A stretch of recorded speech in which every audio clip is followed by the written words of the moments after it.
در موج برنامه اطلاعاتی خبر.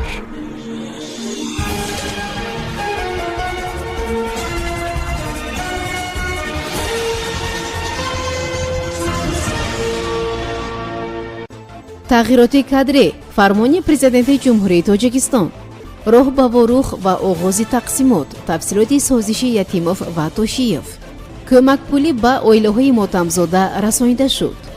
قزاقستان صادرات مواد سوخت را باز داشت. روسیه برای غلبه آمادگی می‌بیند.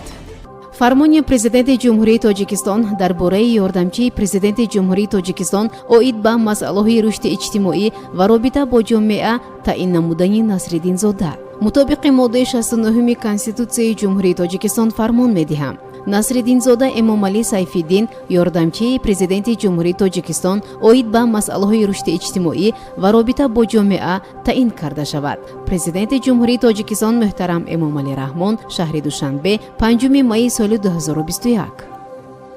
تفصیلات جلسه یکم دوم می در شهر بادکند میان هیئت‌های حکومتی تاجیکستان و قرغیزستان سری تعیین و علامتگذاری مرزی دو کشور دسترسی عامه شد. بنا به سندی که در اختیار سپوتنیک تاجیکستان قرار دارد، کارهای توپوگرافی و تصویری خط لایحه‌ای سرحدی دولتی تاجیکستان و قرغیزستان در منطقه‌های اوچی قلعه ناحیه باباجان غفورов، چارکوه، سامونیان، خواجه اعلای شهر اسفاره ولایت سوخت تاجیکستان و نقطه‌های اهالی نشینی مقصد، کلونده لایلک، کوکترک، اقصای ناحیه بادکند جمهوری قرغیزستان را گروه‌های کاری جانیپا باید تا 17 می سال روان شروع کنند.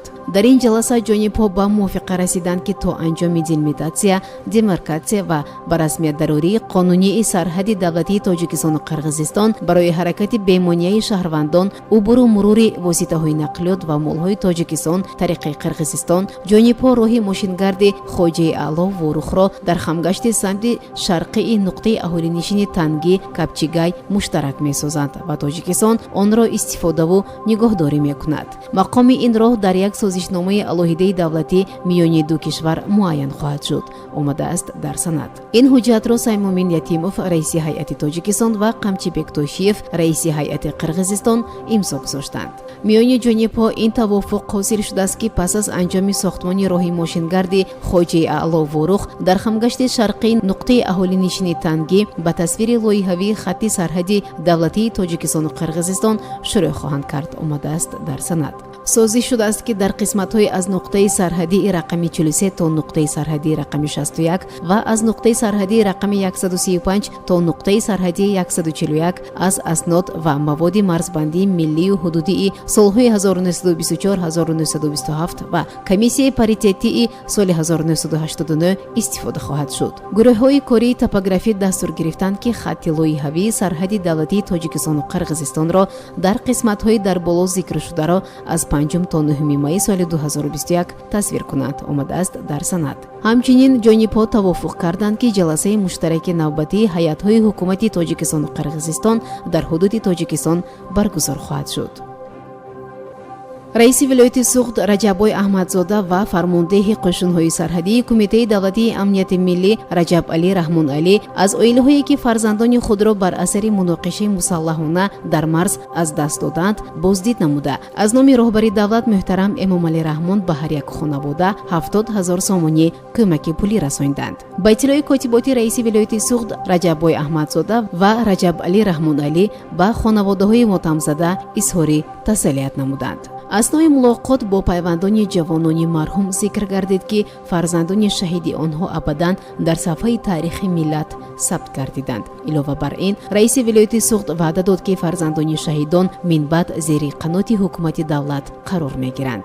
از جمله تا سن بلوغت رسیدن به تعلیم و تربیه آنها توجه خاص ظاهر می‌گردد و پس از ختم مکتب میانه آنها با کوتاها در مؤسسه‌های عالی به ادامه تحصیل فرا گرفته می‌شوند.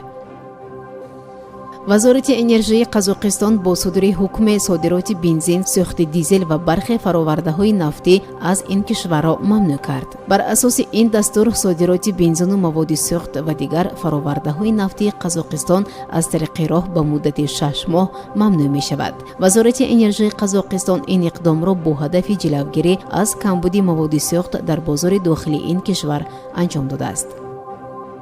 рӯзи ғалаба имсол бар фарқи аз соли гузашта санаи 9 май баргузор мешавад. вазорати мудофиаи Русия навори омодагӣ ба таҷлили ин санаи тарихиро дар шабакаҳои иҷтимоӣ нашр намудааст. дар Москав ҳамакнун тамрини дуюми гузашти шабонаи низомӣ сурат гирифт ки дар кори он дасти кам 12 000 хизматчӣ ширкат доштанд. интизор меравад санаи 9 май аз майдони сурх зиёда аз 190 намунаи техникаи ҳарбӣ гузар кунад. аз ҷумла танкҳо, 5 намуди мошинҳои зиреҳпӯш бо амнияти баланд, мошинҳои ҷангии пиёдагард, инчунин дар парад системаҳои мушакии оперативӣ тактикӣ, системаҳои мушакии сершумор, тӯпҳои худгард, партобгарони системаи мушакии стратегии ярс ва дигар таҷҳизот ширкат хоҳанд кард. ба ҳамин минвол тамрини ҷамъбастӣ санаи 7 май баргузор мегардад. сомиёни азиз, ин буд барномаи иттилоотии хабар. то барномаи дигар танзияту некном бошед. хайр.